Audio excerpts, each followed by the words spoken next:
Good Morning Business. Business Plan. 7h44 sur BFM Business et sur RMC Découverte. Les négociations entre grands industriels et grandes distributions sont avancées. Ça ne sera plus au 31 mars, mais date butoir au 15 janvier. Quel impact pour les PME et les ETI? On en parle ce matin avec Léonard Prunier. Bonjour. Bonjour. Vous êtes le président de la Fédération des entreprises et entrepreneurs de France, la FEF. Vous négociez avant, justement, les grands acteurs. Désormais, on a un calendrier qui est très serré. Est-ce que, du coup, vous allez devoir négocier dès aujourd'hui ou est-ce que vous allez passer après ? Aujourd'hui, c'est toute la question que l'on a. Jusqu'ici, tout a été mis en œuvre et la FEF, on négocie avec les enseignes pour être sûr de passer avant les grandes multinationales pour avoir de la place en rayon, être sûr de pouvoir accéder à la promotion, développer nos activités. Mais avant, c'est là, du coup. Voilà. Et là, avec ce changement de calendrier, ce projet de loi qui a été déposé par le gouvernement, les multinationales finissent leur négociation au 15 janvier. Donc nous, on peut essayer de passer avant, mais on risque surtout de passer après parce qu'on a aussi besoin du cadre protecteur de la loi. Donc ça ne nous convient pas du tout. On comprend tout à fait la volonté du gouvernement de vouloir négocier au plus vite les grandes multinationales pour baisser les prix. Mais par contre, il y a toujours des effets collatéraux quand on change les règles du jeu. Et là, pour l'instant, l'effet collatéral, il est dommageable pour nous. Alors moi, je vais être très pragmatique parce que quand j'ai regardé le dossier, je me suis dit, au fond, là, ce qu'on espère de ces négociations commerciales, c'est de baisser les prix. Si vous passez après, vous aurez des prix plus élevés plus longtemps. C'est presque mieux, non ? Aujourd'hui, le sujet, on parle de baisse des prix. Nous, on est aujourd'hui dans la baisse des marges. Vous avez présenté tout à l'heure nos entreprises. On est passé de 23% d'entreprises déficitaires à 30% d'entreprises déficitaires. Ouais. On a 49% d'entreprises avec un endettement supérieur à 7 ans. Donc aujourd'hui, nous, notre besoin, c'est de vendre au juste prix à nos clients distributeurs, sachant que le prix de vente aux consommateurs, c'est pas nous qui le fixons, ce sont les distributeurs. Mais ça veut dire que vous attendez, vous n'êtes pas prêt à baisser vos prix ? Non, même vous pouvez pas, si je comprends bien. Aujourd'hui, les entreprises qui le peuvent le font parce que c'est leur intérêt, dans le sens où on est sur un marché, il y a une concurrence avec les autres marques. Donc quand on est dépositionné sur son marché, évidemment qu'on s'ajuste. Mais quand on est en déficit, le sujet, c'est quoi ? C'est l'emploi derrière, c'est l'investissement. Donc on a d'abord besoin de vendre au juste prix. Je dirais nous, les PME, ETI, mais aussi le monde agricole, les distributeurs aussi, pour que le consommateur ait un juste prix.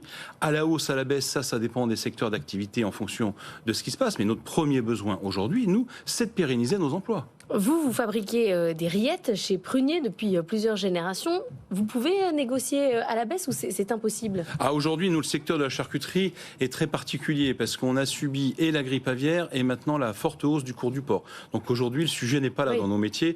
Dans nos métiers, c'est de réussir à bien préserver le monde agricole qui aujourd'hui, on voit, il y a une baisse de cheptélisation. Et puis nous, c'est de reconstituer une rentabilité qui permette d'investir. Et ce qu'il faut bien voir, c'est quand une entreprise a de la rentabilité, de la marge, elle investit. Et donc là, elle peut baisser ses prix de revient. Mais quand on vous écoute, vous ou d'autres acteurs, on se dit qu'on ne va pas y arriver à obtenir des baisses de prix conséquentes à partir de janvier, pour des bonnes raisons, vous avez expliqué. Mais n'empêche que l'objectif du gouvernement, c'est d'obtenir des baisses de prix dans les rayons. Franchement, c'est utopique. Après, je dirais, l'objectif du gouvernement, c'est d'obtenir des baisses de prix sur les produits multinationaux.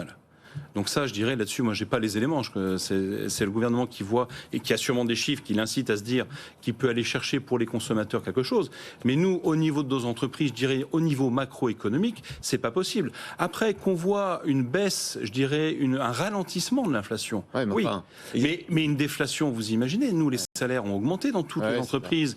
On ne peut pas revenir en arrière. On ne pourra pas revenir en arrière. L'énergie, on parle beaucoup de l'énergie qui est sur les marchés. Mais dans nos entreprises, cette année, l'énergie, c'est plus 49%. C'est vrai. Parce qu'on a des contrats à 1 an. Et avant, on n'achetait pas cher l'énergie aussi. Donc là, l'augmentation a été forte. Là, ça va mieux quand même, sur l'année prochaine, les contrats d'énergie. Pour l'instant, on n'a pas de visibilité, parce que les contrats sont fixés pour 1 an. Pour l'instant, on n'a pas de visibilité. Le prix de l'électricité, ça dépendra aussi de comment le gouvernement agit sur l'ARENH. Donc là, c'est un vrai sujet, mais pour l'instant, il doit se positionner. Donc aujourd'hui, les marchés sont plutôt à la baisse, ça, je vous l'accorde, sur les courbes internationaux, mais nous, et heureusement qu'on n'achète pas sur les marchés, sinon quand ça a flambé au mois de décembre, on aurait tous déposé le bilan. Mais est-ce que quand même on peut espérer une stabilité des prix ? Je pense que petit à petit, on va aller vers une réduction du taux d'inflation et revenir à une stabilité. Une petite hausse, quoi. Vous allez augmenter le prix de vos rillettes, vous ? Nous, c'est à calculer, il faut qu'on regarde où on en est et quelles perspectives on a. Mais vous dites c'est 2%, c'est 10%, on en est où là ? Vous dites c'est à calculer, mais vous avez une idée quand même. L'année dernière, vous savez, les PME-ETI, c'était une demande de 10%. avec une hausse de 6 obtenue. Cette année, vu les discussions, on sera sûrement en dessous de 5%, mais je dirais dans la négociation avec nos clients. Mais je rappelle que ce sont les distributeurs qui prennent leur marge sur nos produits, et c'est normal, parce qu'on a besoin d'être payé de nos factures, mais c'est eux qui fixent le prix de vente aux consommateurs. On n'est pas sorti de l'auberge. Non. Merci beaucoup Léonard Prenier, président de la Fédération des entreprises entrepreneurs de France, d'avoir été notre invité ce matin. L'inflation, c'est pas terminé, si on vous écoute.